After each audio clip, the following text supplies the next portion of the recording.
கல்லூரி மாணவர்கள் பயன்பெறும் வகையில் முதற்கட்டமாக 10 லட்சம் பேருக்கு மடிக்கணினி வழங்கும் திட்டத்தை முதலமைச்சர் மு.க.ஸ்டாலின் தொடங்கி வைத்தார். நிகழ்ச்சியில் பேசிய முதலமைச்சர், மனிதர்களுக்கு மாற்றாக ஏஐ இருக்காது என்று தெரிவித்தார்.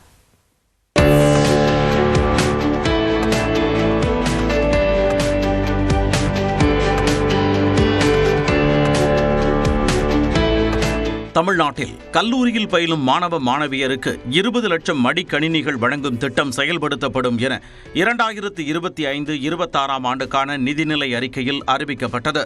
இத்திட்டத்திற்கு 2000 கோடி ரூபாய் நிதி ஒதுக்கீடு செய்யப்பட்ட நிலையில் முதற்கட்டமாக 10 லட்சம் விலையில்லா மடிக்கணினிகள் வழங்கும் உலகம் உங்கள் கையில் நிகழ்ச்சி சென்னை நந்தம்பாக்கத்தில் நடைபெற்றது. நிகழ்ச்சியில் பேசிய முதலமைச்சர் மு.க.ஸ்டாலின், லேப்டாப் திட்டம் என்பது பரிசு பொருளோ அரசுக்கான செலவு திட்டமோ இல்லை, அது இளைஞர்கள் மீதான முதலீடு எனவும் பெருமிதம் தெரிவித்தார். ஏன் இந்த மாதிரி திட்டங்களை செயல்படுத்துகிறோம்? மாணவர்களை வளர்த்தெடுத்தால்தான் மாநிலம் வளரும், நாடு வளரும். திராவிட இயக்கம் என்பது அறிவு இயக்கம், அறிவுக்கு முக்கியத்துவம் கொடுக்கிற இயக்கம். தமிழர்களான நாம எப்பவுமே கடந்த கால பெருமைகளையும் பேசுவோம், எதிர்கால பெருமைகளுக்காக உழைப்போம். ஒருபோதும் போலி பெருமைகளை பேசி தேங்கிட மாட்டோம். மனிதர்கள் கண்டுபிடித்த இரண்டாவது நெருப்பு தான் ஏஐ என்றும் முதலமைச்சர் கூறினார். ஏஐயால ஒருபோதும் மனிதர்களை நாம் ரீப்ளேஸ் பண்ண முடியாது. நம்முடைய வேலைகளை இன்னும் விரைவா செய்யறதுக்கும் இன்னும் சிறப்பா செய்யறதுக்கும் தான் ஏஐ துணை நிற்கும். இன்னைக்கு உங்க கைகளில் வந்திருக்கக்கூடிய லேப்டாப்பை சும்மா படம் பார்க்க, கேம்ஸ் விளையாட பயன்படுத்த போறீங்களா? இல்ல உங்க கேரியருக்கான லான்ச் பேடா பயன்படுத்திருக்க போறீங்களா? இதுதான் நாங்க உங்க முன்னாடி வைக்கக்கூடிய கேள்வி. உலகத்தோட போட்டி போடுங்க. அந்த போட்டியில வெற்றி பெறுவதற்கான கருவியை தான் இன்னைக்கு உங்க கையில கொடுத்திருக்கிறோம். முன்னதாக பேசிய துணை முதல்வர் உதயநிதி, லேப்டாப் திட்டம் மாணவர்களின் கேம் சேஞ்சராக இருக்கும் என்றார். இந்த திராவிட மாடல் தொடர மாணவர்கள் உங்களுடைய அன்பும் ஆதரவும் மிக மிக அவசியம். உங்களுக்காக இன்னும் ஏராளமான திட்டங்களை தருவதற்கு நம்முடைய முதலமைச்சர் அவர்கள் தயாராக இருக்கின்றார். விழாவில் கல்லூரி மாணவர்கள் 10 லட்சம் பேருக்கு மடிக்கணினி வழங்குவதன் அடையாளமாக 10 பேருக்கு மேடையில் மடிக்கணினிகளை முதலமைச்சர் வழங்கினார்.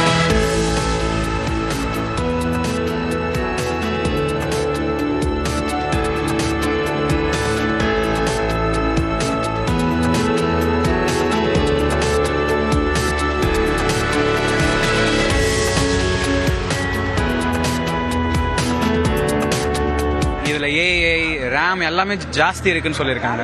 எஸ்பெஷலி அந்த ஏஐ வந்து பெர்ப்ளெக்சிட்டின்ற ஏஐ வந்து 6 மாசத்துக்கு ஃப்ரீயா கொடுத்துருக்காங்க. அதுவே ரொம்ப ஹெல்ப்ஃபுல். இது எங்களை போன்ற மாணவர்களுக்கு எட்டாக்கனியா இருந்துச்சு. இது நினைவாயிருக்கு. இப்போ மாண்புமிகு முதலமைச்சர் ஐயா அவர்களுக்கு மிகுந்த நன்றிகளை தெரிவித்துக் கொள்கிறோம். இப்போ வாங்கியிருக்கிற லேப்டாப் வந்து நான் ஃபைனல் இயர் ஸ்டூடெண்ட். ஸோ இப்போ எனக்கு லேப்டாப் படிச்சிருக்கிறது வந்து ரொம்ப யூஸ்ஃபுல்லாக இருக்கும். லைக் பிளேஸ்மெண்ட்டுக்கு ப்ரிப்பேர் பண்ணுறதுக்கும் சரி, ஹையர் ஸ்டடீஸ் பண்ணாலும் சரி, அண்ட் நான் பிளேஸ்மெண்ட்டில் கூட செலக்ட் ஆயிருக்கேன். ஸோ கேட் கற்றுக்கிறதுக்கு ரொம்ப யூஸ்ஃபுல்லாக இருக்கும். இன்ஜினியரிங் மட்டும் வந்து ப்ரிஃபரன்ஸ் கொடுக்காம medical students and arts and science எல்லா ஸ்டூடெண்ட்ஸ்க்கும் வந்து லேப்டாப் கொடுத்தது ஒரு வெல்கமிங்கான ஒரு தேங்க்ஃபுல்லான ஒரு சிச்சுவேஷன் தான். மடிக்கணினி வழங்கும் நிகழ்ச்சியில் அமைச்சர்கள், பல்வேறு துறைகளைச் சேர்ந்த முக்கிய பிரமுகர்கள், அரசு உயர் அலுவலர்கள் கலந்து கொண்டனர்.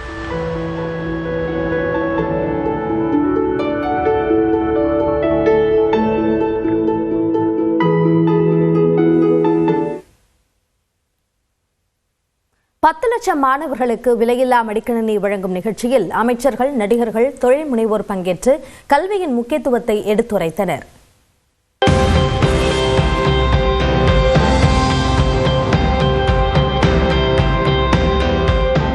சென்னை நந்தம்பாக்கத்தில் நடைபெற்ற உலகம் உங்கள் கையில் நிகழ்ச்சியில் பேசிய நடிகர் விஜய் சேதுபதி, ஒருவருக்கு கல்வி கிடைப்பதன் மூலம் ஒரு தலைமுறையே அடுத்த கட்டத்திற்கு நகரும் என்றார். நம்முடைய அடுத்த தலைமுறைகளுக்கு கல்வியை கொடுக்கறது எவ்வளோ அவசியம்.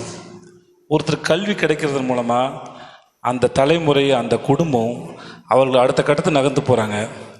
அதுக்கு மிக முக்கியமான பங்கு இந்த அரசு மறுபடியும் செஞ்சுக்கிட்டே இருக்காங்க. அதுக்கு ரொம்ப மிக்க நன்றி சார் உங்களுக்கு. நடிகர்கள் கார்த்தி, மணிகண்டன் ஆகியோரின் பேச்சுக்களும் கவனம் பெற்றன. தயவு செஞ்சு கல்வியை ஸ்ட்ராங்காக பிடிச்சிக்குங்க. இந்த வயசுல நிறைய டிஸ்ட்ராக்ஷன்ஸ் இருக்கும். அதை தாண்டி அதை தைரியமாக கான்ஃபிடென்ட்டாக அதை பிடிச்சிட்டிங்கன்னா லைஃப் லாங் உங்களுக்கு பயமே இருக்காது. நம்ம உலகத்தில் வரலாற்றில் எத்தனையோ அரசுகள் எத்தனையோ விஷயங்களை மூலதனமாக நம்பியிருக்கு. பயத்தை, மிரட்டலை, பக்தியை, பணத்தை. பட் ஆனால் நம்மளுடைய இந்த திராவிட மாடல் அரசு வந்து எதை மூலதனமாக நம்புதுன்னா அறிவை, கல்வியை. நிகழ்ச்சியில் பேசிய சென்னை ஐஐடி இயக்குனர் காமகோடி, அரசு வாங்கிய லேப்டாப் நவீன அம்சங்களுடன் இருப்பதாகவும் இதன் மூலம் படித்து நிறைய பேர் சென்னை ஐஐடியில் சேர வேண்டும் என்பது தனது விருப்பம் எனவும் குறிப்பிட்டார். ஏனால ஜாப் இன்க்ரீஸ் ஆகும் ஓரளவு கம்ப்யூட்டர் யூஸ் பண்ணுறதுக்கு. அதனால் இந்த கம்ப்யூட்டரை நீங்கள் ஒன்று யூஸ் பண்ண வேண்டாம், உங்கள் அம்மா அப்பாக்களுக்கும் கொடுத்து அவங்களுக்கும் இதை கொஞ்சம் அந்த டேட்டா ப்ராசஸிங் இதெல்லாம் சொல்லி கொடுத்தீங்கன்னா அவங்களுக்கும் ஒரு காலத்தில் ஒரு பெரிய எம்பவர்மெண்ட்டாக இருக்கும். அதனால் ஒரு மாதிரி ஒரு digital empowerment for the whole family இதுலேருந்து கிடைக்குங்கிறது என்னோட கருத்து. நிகழ்ச்சியில் பேசிய மத்திய அரசின் முன்னாள் தலைமை பொருளாதார ஆலோசகர் அரவிந்த் சுப்பிரமணியன், சீனா அளவிற்கு பொருளாதாரத்தில் இந்தியா வளரவில்லை என்றாலும் இந்தியாவில் சீனா அளவிற்கு வளர்ந்துள்ள மாநிலம் தமிழ்நாடு என்றார். One of those states which is done exceptionally well is Tamil Nadu. So why this is important for India as a whole is that when people say, oh, why can't India grow like China? The question suddenly becomes, no. Why can't some parts of India grow like the China of Tamil Nadu in India itself? ஒரு தொழில் முனைவோர் ஆவதற்கு பெரிய கல்வி நிறுவனங்களில் படித்திருக்க தேவையில்லை என இப்போ பே நிறுவனர் மோகன் தெரிவித்தார். கூகுள் பே, ஃபோன்பே இந்த மாதிரி ஒரு பெரிய ஜெயண்ட் கூட நீங்கள் எப்படி காம்பீட் பண்ண போகிறீங்க, உங்களுடைய ஸ்ட்ராட்டஜி என்ன அப்படின்னு எல்லாருக்குமே நிறையா டவுட் இருந்தது. எல்லாத்தையுமே உடைச்சு தமிழ்நாட்டில் மட்டுமே இன்றைக்கி 5 லட்சம் மெர்ச்சன்ட்ஸ் இருக்காங்க.